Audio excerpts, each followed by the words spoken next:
On behalf of John Arena, who regretfully can't be here, Pam D'Ambrosio, and Erin Logan, and myself, my Meg Gaudette, I want to thank you all for coming tonight.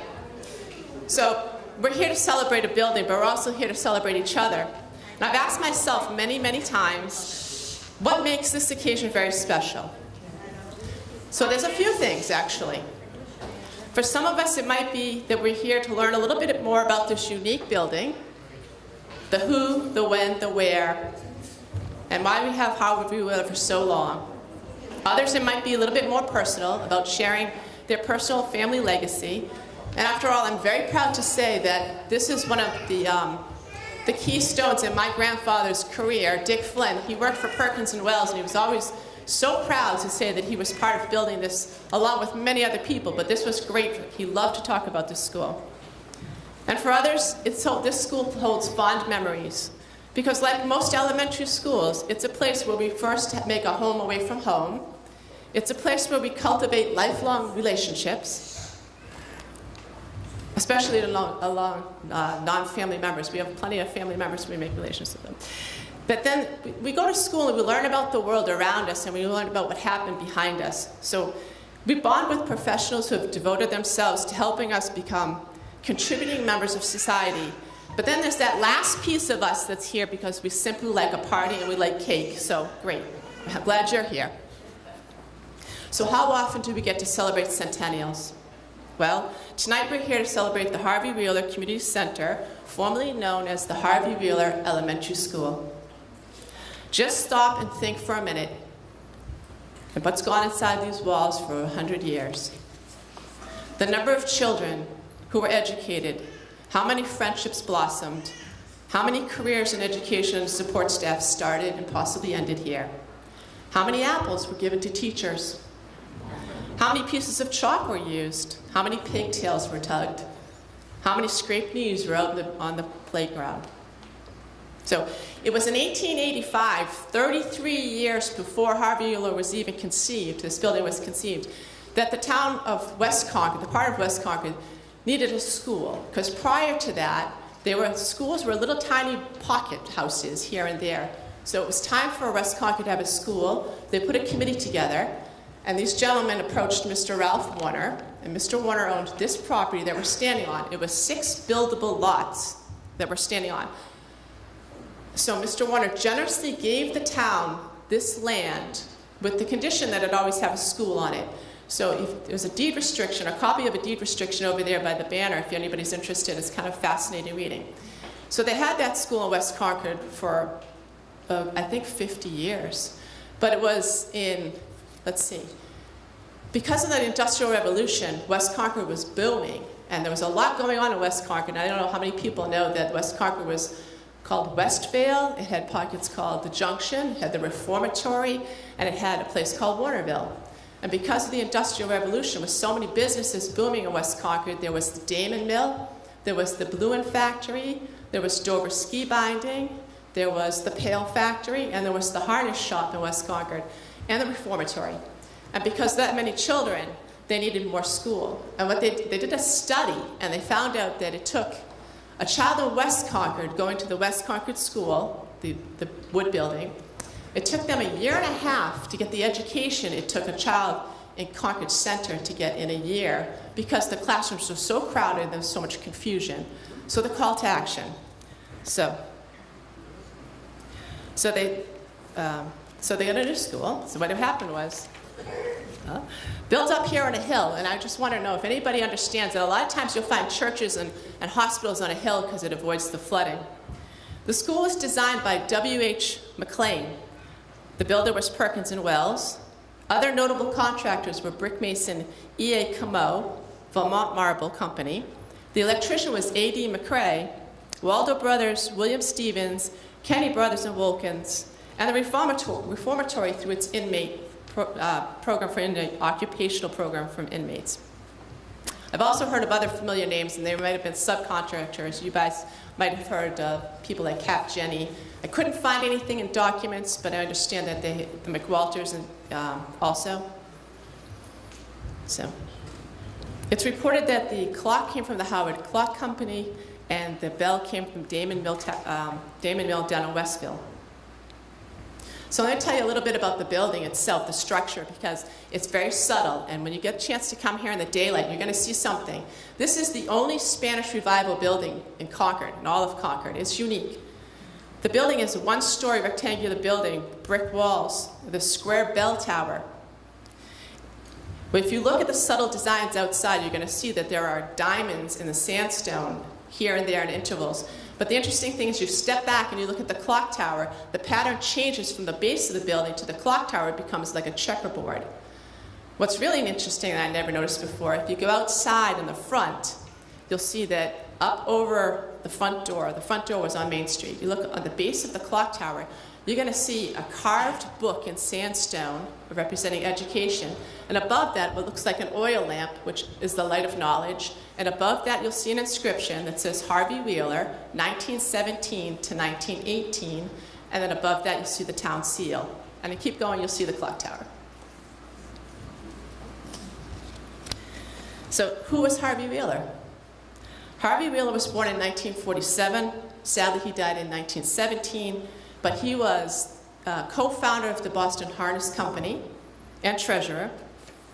He was one of Concord's he was a selectman. He was a representative in the state legislature. He was president of the Middlesex Institution for Savings. And he was active in the Concord Artillery. And shortly after he became very successful, he bought the other half of the Boston Harness Company, moved it out here, and it was over, I think, across the street from Dino's. And I'm sure there are people here that remember this. They could probably correct me. But I wanted to get to the 1918 town report. The school superintendent made a passage in there about Harvey Wheeler School.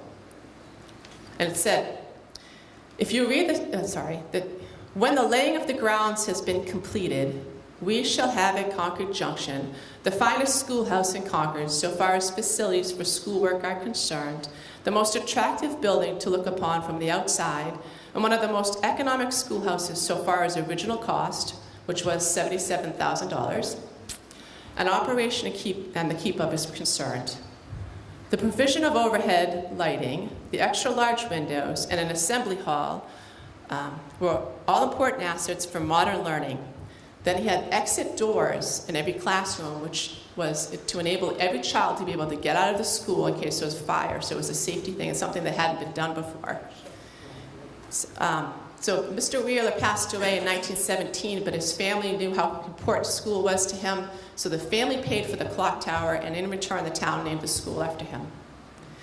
So in 1975, there was a decline in school enrollment, and the school committee felt that this school was surplus. So they voted it surplus. And there was talk about demolishing the building, but there was a vote at town meeting that saved this building. Hence, it became a community center, which is great because it also houses a preschool, as all of you know, and the community center. So it means we can foster lives from the beginning to the end. So it says, in 2004, Concordians reaffirmed the value of this building with an investment in renovations. The interior was extensively renovated, adding an elevator, meeting rooms, offices, gift shop, large commercial kitchen, plus all kinds of wonderful spaces made in the basement, computer lab, recreation room, conference room, but don't forget we get to vote here if you live in precinct 2 or 3. The Harvey Wheeler building has been here for the beginning of our public life onto our golden years through the Council on Aging. The building thrives from all ages, from the very young to the young at heart. With the preschool, onto exercise classes, an art gallery, adult education forums, social luncheons, just to name a few, we connect our dots looking backwards over the school years. We have undoubtedly played a major role in shaping our lives. Thank goodness we have this community center to continue shaping our lives as we socialize again with our peers. So before I end, I want to thank everybody for coming.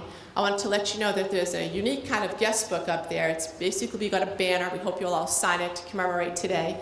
And then we're hoping also that we could put a bench out front on the Main Street side, a small granite bench that we hope to carve that says Harvey Wheeler, 1918 to 2018. I want to thank everybody for coming, but I also want to invite, if anybody has a unique or funny anecdote they'd like to share about their time here, love to hear it. Don't be shy. Dick Loin, get up here. Put you on the spot. I also want to thank Ryan came from the rec department. He helped fund this event, as did Middlesex Savings Bank. Rob is here. They also contributed. Again, thank you all for coming. Anybody like to speak? My mother, well, I should start earlier. My family has owned the house across the street since 1907. And actually my great-grandfather was involved in the construction of that house around 1879. But in any case, we moved in 1953. I have here a picture of me standing on my front lawn with the clock tower in the background.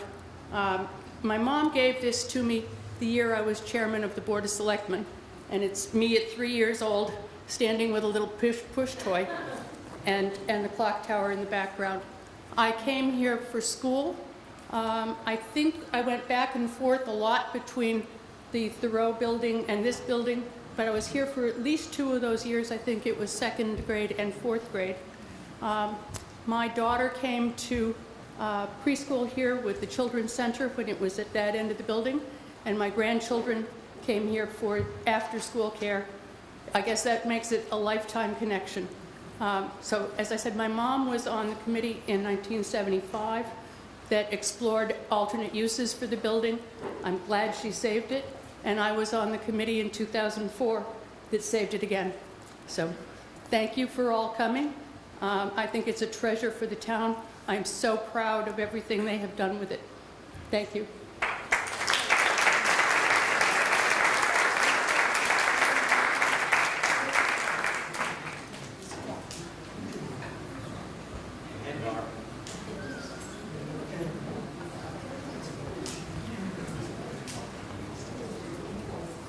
Believe it or not, I'm a Wheeler, related to Harvey Wheeler. There's a family story that I learned long ago about the clock tower. Harvey Wheeler believed that every town in New England should have a clock in the tower like we have down at the First Parish in the Concord Center. There was no church here. There was therefore no clock tower for people to look at. We didn't have clocks. We didn't have iPhones. We didn't have wristwatches like we do today.